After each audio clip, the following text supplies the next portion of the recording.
درجے میں ہو گیا کہ جزیرہ نما عرب پر اللہ کے نور کا بھی اتمام ہو گیا، اللہ کا دین بھی غالب ہو گیا کہ نہیں ہو گیا؟ لیکن کیا محمد الرسول اللہ صرف عرب کے لیے بھیجے گئے تھے؟ قرآن کہتا ہے ببانگ دول وما ارسلناک الا کافۃ للناس بشیرا ونذیرا، اے محمد صلی اللہ علیہ وسلم ہم نے نہیں بھیجا ہے آپ کو مگر پوری نوع انسانی کے لیے بشیر اور نذیر بنا کر۔ تو جان لیجئے کہ یہ مقصد بعثت محمدی صلی اللہ علیہ وسلم بتمام و کمال اس وقت پورا ہوگا جب کل عالم انسانیت پر، کل روئے ارضی پر اللہ کا دین اسی طرح غالب ہو جائے گا جس طرح کہ محمد رسول اللہ والذین معہ صلی اللہ علیہ وسلم ورضی اللہ تعالی عنہم اجمعین، ان کے ہاتھوں سے، ان کے ایثار سے، ان کی قربانیوں سے، جن کا نقشہ آپ کے سامنے مولانا کھینچ چکے ہیں، ان کے اثار، ان کی قربانیاں، ان کی محنت، ان کی جفاکشی، ان کی سرفروشی، ان کے جان تن من دھن لگا دینے کے نتیجے میں جیسے اس وقت غالب ہوا تھا کل روئے ارضی پر غالب ہوگا، تب کہیں جا کر مقصد بعثت محمدی مکمل ہوگا۔ یہی وجہ ہے اقبال نے کہا تھا وقت فرصت ہے کہاں، کام ابھی باقی ہے، نور توحید کا اتمام ابھی باقی ہے، لیکن ساتھ ہی خوشخبری بھی دی تھی، یہ چمن معمور ہوگا نغمہ توحید سے، آئے گا وہ دور، یہ چمن معمور ہوگا نغمہ توحید سے، لازماً آتا رہے گا۔ لہذا اب اس کے درمیان جو یہ فصل ہے اس کو سوچئے، لیکن میں اس سے پہلے ذرا وہ حدیثیں کہ جن میں حضور کی سری پیشن گوئیاں آئی ہیں بڑی تیزی کے ساتھ آپ کو سنا دینا چاہتا ہوں، اور اس کی وجہ کیا ہے۔ یہ زمینی حالات جنہیں میں نے کہا تھا انہیں دیکھیں، ظاہر بات ہے کبوتر کی طرح آنکھیں بند کرنے کا تو فائدہ نہیں، حقیقت کو دیکھنا پڑے گا۔ حقیقت کو دیکھتے ہیں تو دل بیٹھ جاتا ہے، مایوسی کے اندھیارے چھا جاتے ہیں، امید کی کوئی کرن کہیں نظر نہیں آتی۔ کہاں نظر آ؟ مولانا نے کتنا عمدہ نقشہ کھینچا ہے، کہاں ہے وہ اسلام؟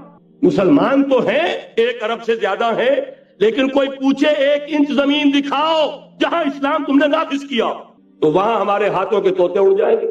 نتیجہ یہ ہے کہ حالات تو زمینی جو ہے وہ ہے مایوس کن۔ اس میں ظاہر بات ہے کہ امید کا دامن تھامنے کے لیے ہمیں کوئی چیز چاہیے، اور وہ چیز ہے جو محمد عربی صلی اللہ علیہ وسلم اپنی خوشخبریوں کی شکل میں دے کر گئے۔ آپ نے اپنے دور سے لے کر قیامت تک 5 دور گنوا دیے۔ تکون النبوۃ فیکم ما شاء اللہ ان تکون ثم یرفع اللہ اذا شاء یرفعها ثم تکون خلافۃ على منهاج النبوۃ ثم تکون ملکا عاضا ثم تکون ملکا جبریا ثم تکون خلافۃ على منهاج النبوۃ۔ یہ طویل حدیث کا میں نے صرف خلاصہ سنایا ہے آپ کو۔ مسند احمد ابن حنبل کی روایت ہے، حضرت نعمان ابن بشیر راوی ہے رضی اللہ تعالی عنہ۔ پہلا دور دور نبوت، دوسرا دور دور خلافت علی منہاج النبوۃ، نبوت کے نقش قدم پر خلافت جسے ہم خلافت راشدہ کہتے ہیں۔ تیسرا دور مسلمانوں کی حکومتیں، لیکن وہ ملوکیت کا دور، ملکن عاقن، اور ان میں ظاہر بات ہے کہ عاقن بھی تھی، جہاں ان میں خوبیاں تھیں وہاں برائیاں بھی تھیں۔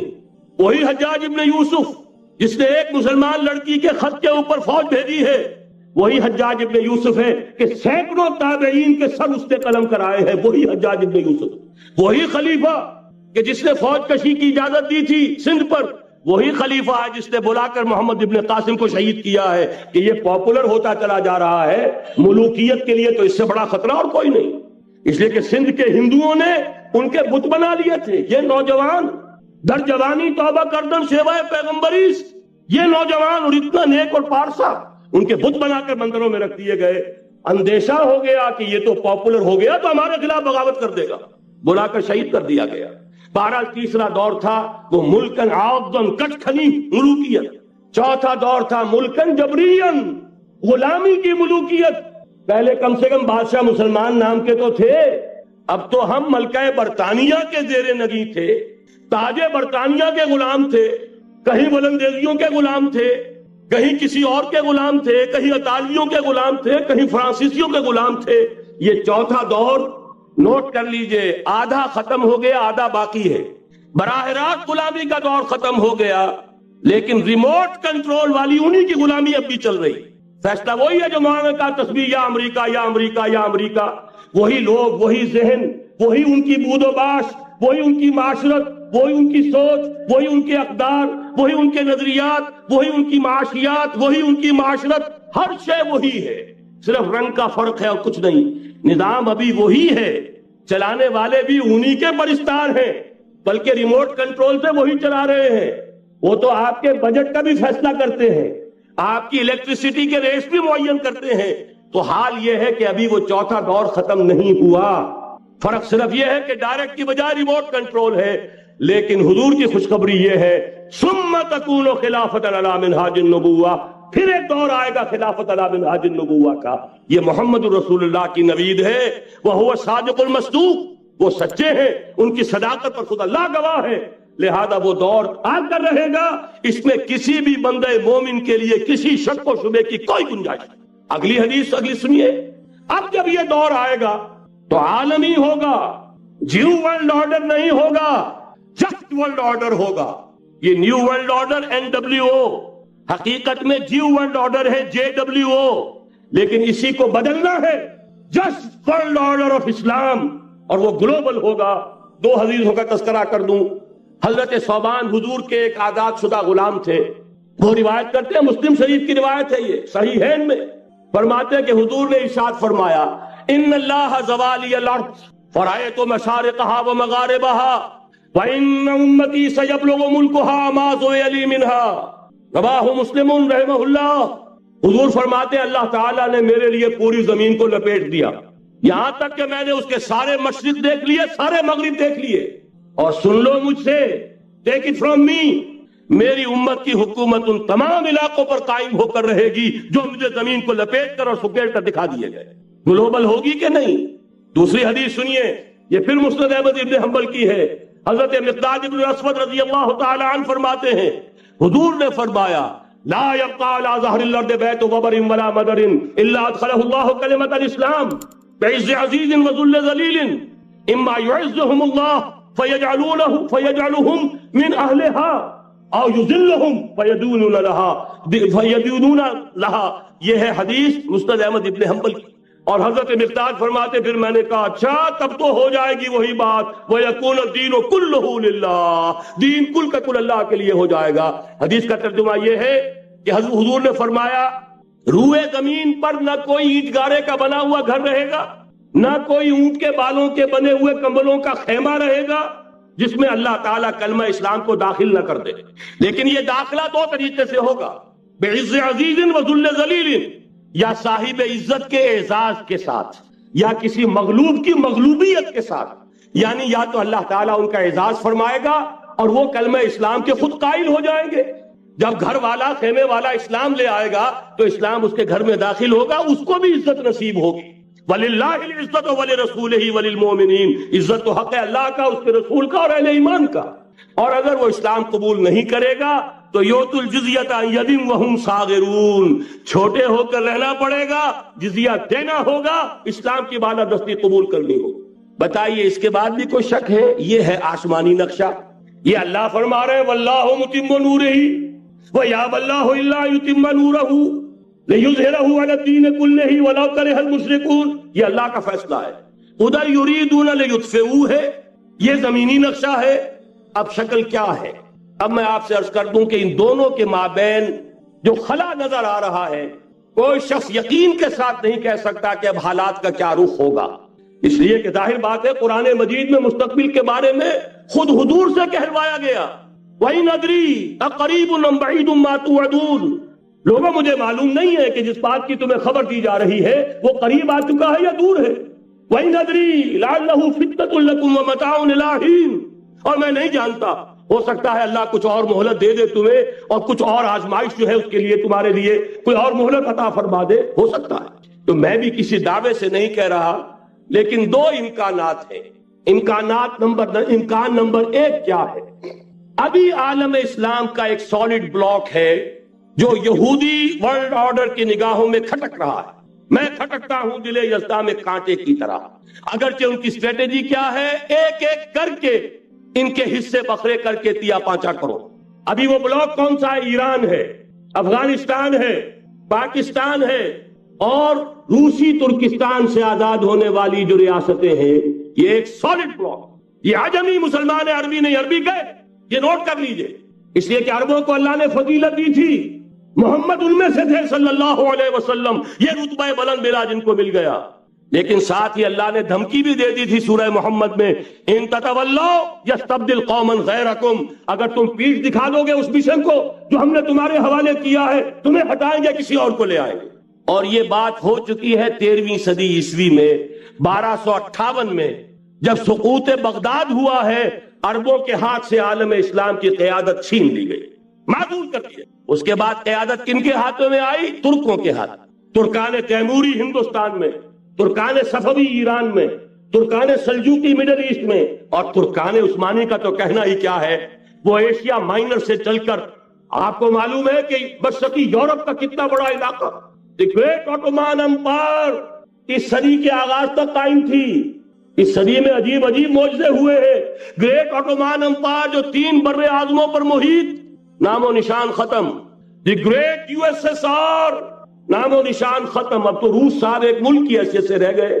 یہ اس صدی میں دو اور وقت نہیں ہے میں اور آپ کو کیا بتاؤں، اس صدی میں تو بڑے بڑے عجیب عجوبے ہوئے ہیں، بڑی بڑی 2 عظیم جنگیں ہو چکی ہیں، تیسری جو ہے سر پر کھڑی ہے، دور نہیں ہے، جس کو حدیث میں کہا گیا ہے الملحمۃ العظمی، تاریخ انسانی کی عظیم ترین جنگ، اور وہی صلیبی جنگ جس کا آغاز بوسنیا سے ہو چکا ہے۔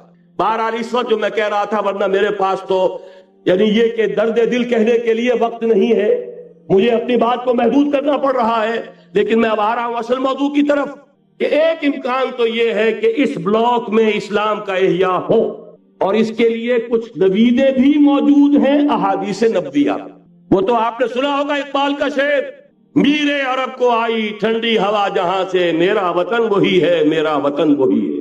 حدیث میں آتا ہے یخرج ناس من المشرق یؤتون للمہدی یعنی سلطانہ، مشرق سے فوجیں نکلے گی یہ جو کہ مہدی کی حکومت قائم کرے گی۔ یہ مہدی اہل تشیع کے مہدی اور ہیں، ہمارے مہدی اور ہیں۔ اہل تشیع کے عقیدے کے مطابق ان کے بعد میں امام جو روپوش ہو گئے تھے وہ امام مہدی ہے، وہ ظاہر ہو جائیں گے، ابھی امام غائب ہے، پھر وہ ظاہر ہو جائیں گے۔ ہمارے نزدیک یہ مہدی پیدا ہوں گے یا ہو چکے ہوں، اور یہ ہوں گے حضرت فاطمہ کی نسل ہی سے رضی اللہ تعالی عنہا، لیکن عالم عرب کے اندر پھر ایک طاقت بن کر ابھریں گے، باطل کی قوتوں کے خلاف جہاد کریں گے، لیکن ان کو مدد آئے گی 2 طرف سے، ایک زمینی مدد آئے گی مشرق سے، ایک آسمانی مدد آئے گی، عیسیٰ ابن مریم کا نزول، حضرت مسیح علیہ الصلوۃ والسلام جو زندہ آسمان پر اٹھائے گئے تھے نازل ہوں گے، اور در حقیقت ان 2 مددوں کے نتیجے میں پھر یہود کا قلع قمع ہوگا، اور یہی گریٹر اسرائیل ان کا گریٹر گریو یارڈ بن کر رہے گا، عظیم تر قبرستان بن کر رہے گا۔ اس کی بڑی واضح حدیثیں موجود ہیں، اس کی بڑی تفصیلی خبریں موجود ہیں، یہ احادیث کی کتب کے اندر، بدقسمتی سے ہماری اس کی طرف توجہ نہیں۔ ایک تو یہ ہو سکتا ہے، اسی طریقے سے ایک اور حدیث ہے یخرجو من خراسان رایات سود، اور یہ مسلم شریف کی روایت ہے، نوٹ کیجئے گا، نہیں ترمذی شریف کی روایت ہے، یخرجو من خراسان رایات سود لا يردها شیء حتی تنصب بإیلیا، اور خراسان حضور کے زمانے میں آج کے افغانستان کا نام، یہ افغانستان میں جو جہاد ہوا ہے، غلطیاں ہوئی ہیں اور غلطیوں کا خمیازہ بھگت رہے ہیں، یہ تو اللہ تعالیٰ کی سنت ہے جس میں اللہ نے صحابہ کو بھی ایگزمپٹ نہیں کیا، غلطی کی سزا دی ہے۔ 35 صحابہ کی غلطی غزوہ احد میں ہوئی، جہاں سے حکم تھا کہ مت ہٹنا، 50 میں سے 35 ہٹ گئے، نتیجہ کیا نکلا؟ فتح شکست میں بدل گئی، 70 صحابہ شہید۔ اللہ تعالیٰ نے فرمایا وَلَقَدْ صَدَقَكُمُ اللَّهُ وَعْدَهُ إِذْ تَحُسُّونَهُم بِإِذْنِهِ حَتَّىٰ إِذَا فَشِلْتُمْ وَتَنَازَعْتُمْ فِي الْأَمْرِ وَعَصَيْتُم مِّن بَعْدِ مَا أَرَاكُم مَّا تُحِبُّونَ۔ مسلمانوں ہم سے گلہ نہیں کر سکتے، ہم نے اپنا وعدہ سچا کر دکھا دیا تھا جبکہ تم انہیں گاجر مولی کی طرح کاٹ رہے تھے، لیکن جب تم ڈھیلے پڑ گئے، تم نے ڈسپلن کو توڑا، تم نے اختلاف کیا تو سزا دیا۔ تو اگر صحابہ کرام رضوان اللہ تعالی علیہ مجمعین خیر الناس بعد الانبیاء، پوری نوع انسانی کے اندر انبیاء کے بعد بلند ترین انسان، اگر ان کی بھی غلطی کا خمیازہ جو ہے اللہ نے چکھایا، کیوں چکھایا؟ ضروری تھا، آئندہ کے لیے سبق ہو جائے، یہ وَلِيُمَحِّصَ مَا فِي قُلُوبِكُمْ، تاکہ تمہارے دلوں کے اندر اگر کہیں کوئی کھوٹ ہے اور پاک کر دیں ہم۔ اس لیے بہرحال غلطیاں ہوئی ہیں افغانستان میں، ایک امام کے ساتھ بیعت نہیں تھی، بلکہ بدقسمتی اور پڑھ کر یہ ہے بیعت کر کے توڑ دی، عبد الرسول سیاد صاحب کے ہاتھ پر ہمارے پاکستان کے 7 گروپ جو تھے، انہوں نے عین حرم میں بیٹھ کر بیعت کی اور پاکستان آ کر بیعت توڑ دی. سزا اس کی مل رہی. آپس کی خانہ جنگی یوں ہی نہیں ہو رہی، کوئی سبب ہے. لہذا یہ سزا تو ملے گی، لیکن جتنا خون یہاں پر خلوص کے ساتھ دیا گیا ہے اس کی مقدار بھی کم نہیں ہے. یہاں سے خیر برآمد ہوگا. اور دوسری بات اپنے بارے میں نوٹ کر لیجئے، یہ پاکستان، بچا کھچا Pakistan, what remains of Pakistan, یہ اصل میں ہے کیا؟ مولانا بہت خوبصورت انداز میں فرما رہے تھے، یہ 313 نہیں تھے، اسلام تھا. اسی طرح نوٹ کیجئے، پاکستان نہیں ہے، 4 صدیوں کی تجدیدی مساعی کا حاصل. آپ نے کبھی نوٹ کیا ختم نبوت کے بعد اب سب سے اونچا منصب کس کا ہے؟ مجددین. سنن ابی داؤد کی روایت، ان اللہ یبعث فی هذه الامہ علی راس کل 100 عام من یجدد لها دینہا. اور نوٹ کیجئے، کوئی بات ہے 1000 برس تک سارے مجدد عالم عرب میں پیدا ہوئے. جیسے ہی دوسرا 1000 سال شروع ہوا، الف ثانی کا مجدد اعظم شیخ احمد سرہندی کہاں تھا؟ صنم خانہ ہند میں. حاضر ہوا میں شیخ مجدد کی لحد پر، وہ خاک کے ہے زیر فلک مطلع انوار. گردن نہ جھکی جس کی جہانگیر کے آگے، جس کے نفس گرم سے ہے گرمی آرات. وہ پھر 12ویں صدی کا مجدد اعظم امام الہند شاہ ولی اللہ دہلوی، 13ویں صدی کا مجدد اعظم سید احمد بریلوی، اس کے خون کا امین اور اس کے ساتھ کے شہداء کے خون کا امین، ان کے جسموں کا امین آپ کا خطہ ہزارہ، آپ کا خطہ سوات، اس میں ان کی جانیں ہیں جو جی دی گئی ہیں. اور وہ نہایت میں آپ سے عرض کر دوں، دور صحابہ کے بعد اتنا خالص اسلامی جہاد پوری مسلمان تاریخ میں نہیں ملے گا جتنا وہ تحریک شہیدین کا. 14ویں صدی ہجری میں شیخ الہند جیسا مجاہد اعظم کہ انگریز نے گرفتار کر کے قید بھی کیا ہے، تو کہاں ہندوستان میں نہیں، کہاں جزیرہ سائرس، کیا نام تھا، مالٹا، جزیرہ مالٹا بحر روم میں. اقبال کے نفس سے ہے لالے کی آگ تیز، ایسے غزل سرا کو چمن سے نکال دو. کہیں ہندوستان کی کسی جیل میں ہوا تو شاید اس کے نفس کی گرمی ہی سے کوئی حرارت پیدا ہو جائے. اور اسی صدی میں 14ویں صدی ہجری میں اقبال جیسا مفکر، اسی 14ویں صدی ہجری میں مودودی جیسا مصنف، اسی 14ویں صدی ہجری میں مولانا الیاس جیسا مبلغ رحمہم اللہ، عظیم شخصیتیں. آج پورے عالم اسلام میں آپ کو تبلیغی دوست ملیں گے. یہ کہاں سے شروع ہوئی تحریک؟ دہلی کی ایک چھوٹی سی مسجد سے. وہ مسجد بنگلے والی اب تو بڑی عالیشان ہو گئی ہے، جب وہاں شروع ہوا تھا کام بڑی چھوٹی سی مسجد. یہ سارے کام یہاں کیوں ہوئے؟ پورا عالم اسلام آزاد ہوا، کہیں نعرہ اسلام کا نہیں لگا، کہیں عرب قومیت پر، کہیں کسی اور عصبیت پر تحریکیں چلی ہیں. صرف تحریک پاکستان تھی کہ پاکستان کا مطلب کیا؟ لا الہ الا اللہ. وہی سبب ہے کہ یہاں قرارداد مقاصد پاس ہوئی. حاکمیت اللہ کی ہے کہ اکبر نام لیتا ہے خدا کا اس زمانے میں. یہ سارا ماضی سامنے رکھیے اور حضور کی دی ہوئی پیشن گوئیوں کا مستقبل سامنے رکھیے. ان دونوں سے ثابت ہوتا ہے اس خطہ ارضی سے کچھ ہونا ہے. اگرچہ بھٹکے ہوئے ہیں لیکن کبھی بھولی ہوئی منزل بھی یاد آتی ہے راہی کو، اور بھٹکے ہوئے آہو کو پھر سوئے حرم لے چل. اس کی ضرورت ہے مسلمان کو پھر اس کا مقصد یاد دلایا جائے. پاکستان اس لیے نہیں بنایا گیا تھا کہ ہمارے ہاں ٹاٹے اور برلے نہیں تھے تو ہمارے پاس اس کے بھی باپ وجود میں آ جائیں، اس لیے تو نہیں بنایا گیا تھا. پاکستان اس لیے نہیں بنایا گیا تھا کہ جاگیرداروں کی جاگیرداریاں محفوظ ہو جائیں. پاکستان اس لیے تو نہیں بنایا گیا تھا. اور یہ کہ نمازیں اور مسجدیں تعمیر ہو جائیں، مسجدیں تو امریکہ میں تعمیر ہو رہی ہیں عالیشان سے عالیشان، اس لیے پاکستان نہیں بنا تھا. آج بھی مسلمان، میں معذرت سے عرض کر رہا ہوں مولانا سے، آج بھی بھارتی مسلمان کی ایوریج نمازی ہونے کے اعتبار سے پاکستانی مسلمان سے کہیں بہتر. آج بھی برقع نظر آ جائے گا تو ہندوستان میں نظر آ جائے گا. میں نے اپنی آنکھوں سے دیکھا چند سال پہلے جب مکہ مسجد حیدرآباد دکن میں 3 دن مسلسل میری تقریریں ہوئی ہیں، 10,000 مرد اور 5,000 خواتین، اور ان میں سے کوئی بغیر برقعے کے نہیں. ایک سیلاب نظر آ رہا تھا برقعوں کا کہ جب جلسہ ختم ہوا ہے رات کے 12 بجے 3 دن تک متواتر. یہاں کہاں نظر آئے گا برقع آپ کو؟ یہاں تو جس کے بعد 2 پیسے ہو گئے اس نے سب سے پہلے برقع اتار کے پھینک دیے. معلوم اچھی طرح سمجھ لیجئے یہ چیزیں تو وہاں زیادہ ہیں یہاں کی نسبت. اصل ضرورت تھی کہ یہاں اس نظام کو قائم کیا جائے، وہ نظام عدل اجتماعی، وہ جس میں حریت ہو، جس میں عام آدمی بھی خلیفہ وقت کو ٹوک سکے. یہ کرتا کیسے بن گیا؟ ایک خاتون بھی کھڑی ہو کر دامن پکڑ لے، عمر تمہیں کیا حق ہے کہ ہمارے مہر کے اوپر پابندی لگا رہے ہو، جبکہ اللہ نے نہیں لگائی۔ اللہ قرآن میں قنطارہ کا لفظ استعمال کر رہا ہے۔ ڈھیروں سونا دے دے کوئی شخص اپنی بیوی کو مہر کے اندر، طلاق دیتے وقت اس میں سے کچھ نہیں لے سکتا، آپ کون ہوتے ہیں ہمارے حق کے اوپر پابندی لگانے والے؟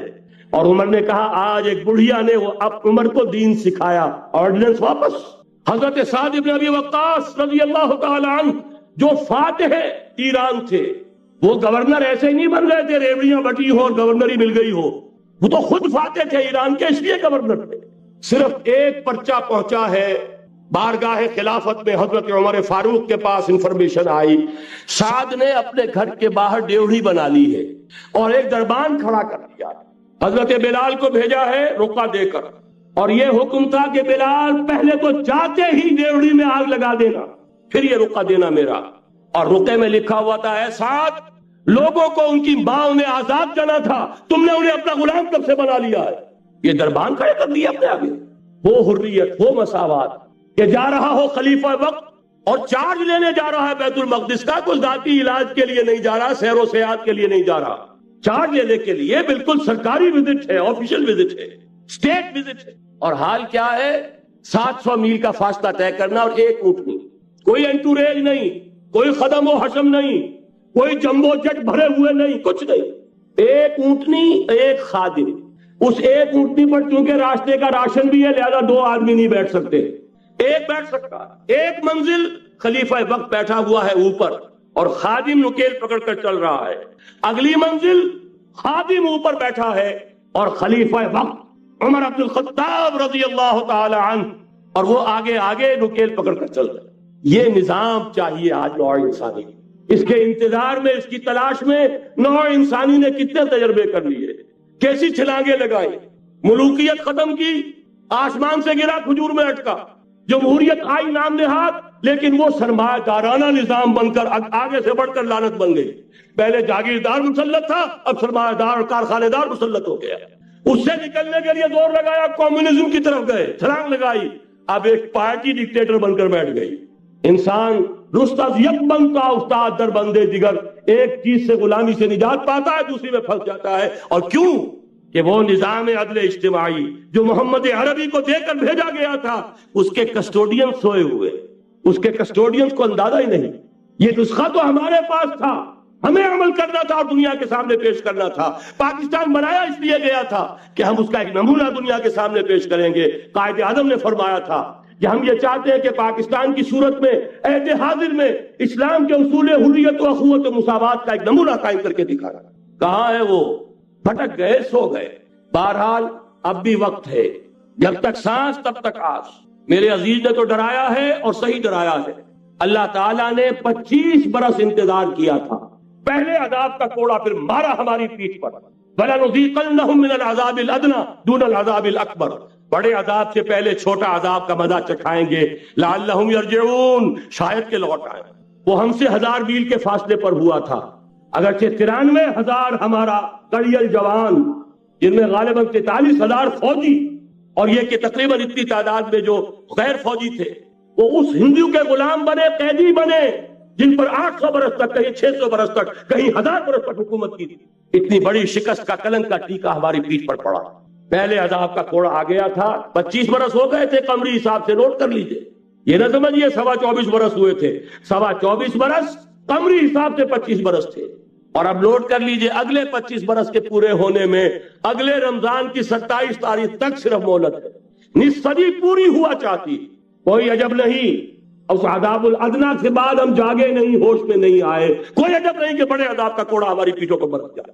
لیکن مجھے یہ یقین ہے، نوٹ کر لیجئے، اگر یہ دوسرا امکان ہو گیا، خدا نہ خواستہ اللہ کے عذاب کا کوڑا ہماری پیٹھ پر برسا، مجھے یقین ہے اللہ ہندوؤں کو مسلمان بننے کی توفیق دے گا، لیکن اسلام کا بول بالا اسی خطے سے ہو۔ تاریخ میں یہ ہو چکا ہے آیا فتنہ تاتار کے افسانے سے، پاسباں مل گئے کعبے کو صنم خانے سے۔ تاتاریوں کے ہاتھوں کروڑوں مسلمان قتل ہوئے، لیکن اسلام نے تاتاریوں کو فتح کر لیا، اور پھر اسلام کا مسلمانوں کا دوسرا دور عروج انہی تاتاریوں کی مختلف شاخوں کے تحت ہوا۔ وہ تاتاری ہی تو تھے، وہ سارے ہورس، ٹرکش ہورس، ترکان تیموری، ترکان صفوی، ترکان سلجوقی، ترکان عثمانی، وہی تو سٹاک تو وہی ہے آیا فتنہ تعطیلات کے افسانے سے، پاسباں مل گئے کعبے کو صنم خانے سے، اس لیے کہ حضور نے فرمایا مشرق سے ہوگا، جہاں سے فوجیں چلیں گی، تو کوئی عجب نہیں۔ بہرحال یہ دو امکانات ہیں، لیکن اس کا فیصلہ تیرے ہاتھوں میں ہے، دل یا بدن، سیدھی سیدھی بات۔ اگر تو اب بھی ہم ٹھیک ہو جائے، جاگ جائے، ہوش میں آ جائے، قوم یونس کی طرح توبہ کر لے، تو بغیر عذاب کے کوڑے کے رحمت خداوندی ہم پر سایہ کرے گی۔ اگر ہم نہ جاگے تو وہ عذاب کا کوڑا آئے گا۔ یہ نہیں میں کہہ سکتا ان ادری قریب بعید ما توعدون، یہ میں نہیں کہہ سکتا، یقین کے ساتھ جانتا ہوں کہ آئے گا، لیکن یہ کہ اس کے بعد بھی یہیں سے بول بالا ہوگا۔ اگر ہمارے ذریعے نہیں تو ان کے ذریعے سے جو ہمیں شکست دے کر پھر اسلام قبول کرتے ہیں۔ لیکن کیوں نہ پہلے ہی راستے پر چلنے کی کوشش کریں۔ وہ راستہ کیا ہے، بس صرف چند منٹوں میں اس کی میں وضاحت کر دوں گا، اس لیے کہ سارا ہمارا جوش بھی ہو، جذبہ بھی ہو، ارادہ بھی پیدا ہو جائے، کوئی لائن آف ایکشن سامنے نہ آئے تو پھر نتیجہ نہیں بنتا۔ پہلی بات میں مولانا سے معذرت کے ساتھ عرض کروں گا، مولانا نے فرمایا تھا کہ یہاں ایمان بہت ہے، نمازی اکثریت میں ہے، مجھے ادب کے ساتھ اختلاف، ایمان نہیں ہے، یا قرآن جھوٹا ہے یا ہم میں ایمان نہیں۔ قرآن کہتا ہے انتم الاعلون ان کنتم مومنین، اگر تم مومن ہوگے تم ہی سربلند رہو گے، ہم تو سربلند نہیں ہیں، تو کیا کہیں گے قرآن جھوٹا؟ ایمان نہیں ہے، ہمیں موروثی عقائد مل گئے ہیں اپنے والدین سے، ہم by birth accident of birth مسلمان ہو گئے ہیں، ہم نے اسلام کی کوئی قیمت نہیں دی ہے، اسلام کو کوئی تکلیف جھیل کر اپنے لیے اختیار نہیں کیا ہے۔ پہلا مرحلہ ہے یا ایھا الذین آمنوا آمنوا باللہ ورسولہ والکتاب الذی نزل علی رسولہ، اے ایمان والو ایمان لاؤ۔ ایک درجے میں تو ایمان والے ہو کہ اقرار باللسان کر رہے ہو، آمنت باللہ کما ہوا باسمائہ وصفاتہ وقبلت جمیع احکامہ، اقرار باللسان وتصدیق بالقلب، آمنت باللہ وملائکتہ وکتبہ ورسلہ والقدر خیرہ وشرہ من اللہ تعالی والبعث بعد الموت۔ لیکن یہ اقرار باللسان ہے، کبھی ذرا دلوں میں جھانکو، تصدیق بالقلب ہے۔ تصدیق بالقلب ہو جائے تو زندگی کا نقشہ بدل جائے، سوچ بدل جائے، ترجیحات بدل جائیں۔ آج زندگی سب سے عزیز ہے، پھر شہادت کی موت اس سے کہیں زیادہ عزیز ہو۔ نشان مرد مومن بات گویم جو مر گایا تبسم بر لب اوست۔ تو پہلا مرحلہ ہے ایمان کی تجدید، ایمان کو تازہ کرو، ایمان کو تازہ کرو، اور اس کے لیے منبع اور سرچشمہ قرآن حکیم، هو الذی ينزل علی عبدہ آیات بینات لیخرجکم من الظلمات الی النور۔ قرآن سے ہی لوگوں کو بلاؤ، تلاوت آیات کے ذریعے سے لوگوں کو کھینچو، یہ میگنیٹ ہے جو سلیم الفطرت لوگوں کو کھینچ لے گا، پھر اسی کے ذریعے سے تزکیہ کرو۔ یا ایھا الناس قد جاءتکم موعظۃ من ربکم وشفاء لما فی الصدور، تمہارے سینوں کے اندر جو روگ ہیں ان کا علاج بھی یہی قرآن، پھر اسی کی تعلیم دو۔ یتلو علیہم آیاتہ ویزکیہم ویعلمہم الکتاب والحکمہ، یہ پہلا مرحلہ۔ دوسرا مرحلہ جو ایمان اپنا تازہ کر لیں شعوری طور پر، اللہ، آخرت، رسالت، قرآن، محمد الرسول اللہ کی ختم نبوت، اس پر ایمان لے آئے شعوری طور پر، تجدید ایمان۔ نوٹ کر لیجئے سورہ نساء کی وہ آیت، یا ایھا الذین آمنوا آمنوا باللہ ورسولہ، ایمان لاؤ، اے ایمان والو ایمان لاؤ۔ جو لوگ یہ مرحلہ طے کر لیں وہ بنیان مرصوص بنے بیعت کی بنیاد پر۔ لیکن بیعت کون سی؟ بیعت جہاد۔ یہ جو بخاری شریف میں ترانہ آیا ہے صحابہ کرام کا، غزوہ خندق میں جب صحابہ کدالیں چلا رہے تھے، خندق کھودی جا رہی تھی، تو ان کی زبانوں پر ایک شعر تھا، نحن الذین بایعوا محمدا علی الجہاد ما بقینا ابدا، ہم وہ ہیں جنہوں نے محمد سے بیعت کی ہے جہاد کی، جب تک جان میں جان ہے جہاد جاری ہے۔ یہ جہاد کی بیعت، سید احمد بریلوی رحمت اللہ علیہ نے پہلے بیعت لی تھی بیعت ارشاد، پھر بیعت کی بیعت جہاد، اور اسے کہا یہ سلسلہ محمدی ہے۔ سلسلہ چشتیہ میں بیعت ہو گئی، سلسلہ سہروردیہ میں ہو گئی، سلسلہ نقشبندیہ میں ہو گئی، سلسلہ قادریہ میں ہو گئی، اب آؤ بھائی سلسلہ محمدیہ میں بیعت کرو، اور سلسلہ محمدیہ جہاد کی بیعت ہے۔ نحن الذین بایعوا محمدا علی الجہاد ما بقینا ابدا۔ اس جہاد کی بیعت سے منظم ایک امیر کا حکم، بايعنا رسول الله صلى الله عليه وسلم على السمع والطاعة في العسر واليسر والمنشة والمكره وعلى أثرة علينا وعلى أن لا ننازع الأمر أهله وعلى أن نقول بالحق أينما كنا لا نخاف في الله لومة لائم. ایک حدیث متفق علیہ بخاری میں مسلم میں بھی، یہ ہے وہ اسلامی حزب اللہ کا دستور۔ نمبر 3 کام کیا ہوگا؟ جہاد۔ جماعت بن گئی جہاد، لیکن جہاد کا پہلا مرحلہ ہے جہاد باللسان، زبان سے جہاد، دعوت، تلقین، نصیحت، اور ان سب کا مرکز و محور قرآن۔ جہاد بالقرآن، جہاد باللسان، جہاد بالقرآن۔ فلا تطع الکافرین وجاہدہم بہ جہادا کبیرا۔ اے نبی، آپ ان کافروں کی باتیں نہ سنیے، ان کے کہنے میں مت آئیے، ان سے کوئی اثر قبول نہ کیجیے، اور ان کے خلاف جہاد کرتے رہیے اس قرآن کے ذریعے سے۔ بہت بڑا جہاد، 13 برس تک جہاد ہوتا رہا ہے قرآن کے ذریعے سے۔ لیکن اس کے بعد اب مکے میں آ کر، جب اللہ نے مدینے میں آ کر موقع عطا فرما دیا، جب وہاں پر آ کر ایک بیس عطا کر دیا، اب وہاں سے جہاد بالسیف، جہاد بالید کا آغاز ہوا۔ اب طاقت کے ساتھ، اب طاقت کے ساتھ، قوت کے ساتھ، ہاتھ کے ساتھ جہاد شروع ہوا۔ اس میں آخری بات عرض کر رہا ہوں، آج کے دور میں اس کی ایک شکل تو وہ تھی جو حضور کے دور میں تھی۔ 313 کے مقابلے میں 1000 یا 4000 3000 آ گئے تھے احد میں، ادھر سے 1000 نکلے تھے، بعد میں 300 چلے گئے واپس، تو 700 رہ گئے۔ آج کا معاملہ کچھ ذرا مختلف ہے۔ نمبر 1 تو یہ کہ جو حکمران ہے وہ خود مسلمان ہے۔ صدام حسین بھی دستی پھیرتا ہوا فوٹو کھنچواتا ہے، کیا کرے؟ بے نظیر بھٹو کو بھی کسی نے آج تک کافر تو نہیں کہا، چاہے وہ کفریہ کلمات کہتی رہتی ہے۔ اسلامی شاہد کا مذاق اڑانے کے بعد اور کون سی کسر رہ گئی؟ لیکن فتویٰ کسی نے لگایا نہیں۔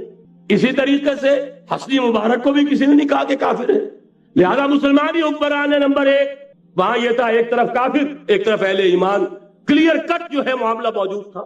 دوسرے یہ کہ یہاں سٹینڈنگ آرمیز ہیں، پیراملٹری فورسز ہیں۔ وہاں کیا تھا؟ ادھر بھی والنٹیئر، ادھر بھی والنٹیئر، کوئی سٹینڈنگ آرمی، کوئی ٹرینڈ آرمی موجود نہیں تھی۔ 313 بھی والنٹیئر تھے، 1000 بھی والنٹیئر، البتہ یہ کہ اسلحہ کا فرق تھا۔ لہذا آج کی دنیا میں معاملہ، اس کی ایک مثال ایرانیوں نے پیش کر دی ہے، اور وہ ہے یک طرفہ جنگ، غیر مسلح، پرامن، منظم احتجاج۔ سڑکوں پر نکل آئیں گے جب طاقت ہوگی، کہ اب نہیں چلنے دیں گے اس نظام، نہیں دیں گے ٹیکس، نہیں چلنے دیں گے ان بینکوں کو، پکیٹنگ ہوگی، گھراؤ ہوگا، نہیں چلنے دیں گے، سود حرام ہے، اللہ اور اس کے رسول کے خلاف اعلان جنگ ہے، نہیں چلنے دیں۔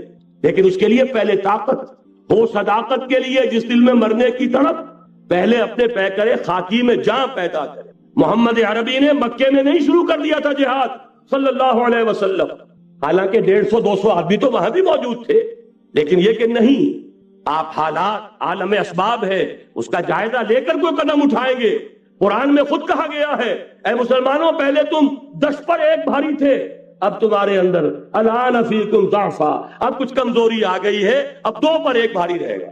لیکن کمزوری اسی وقت آ گئی تھی، اور سب جو ہے کم ہو گیا۔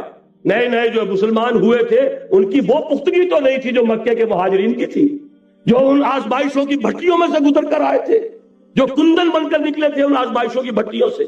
لہذا جان لیجئے آج کے دور میں جہاد بالید، یک طرفہ جنگ کی صورت میں ہوگا، اور اگر ایرانیوں نے کر کے دکھا دیا تو ڈوب کر مر جانے کا مقام ہے سنی مسلمانوں کے لیے کہ وہ نہ کر سکتے۔ جب بھی میں بات کرتا ہوں کہتے ہیں یہاں نہیں ہو سکتا۔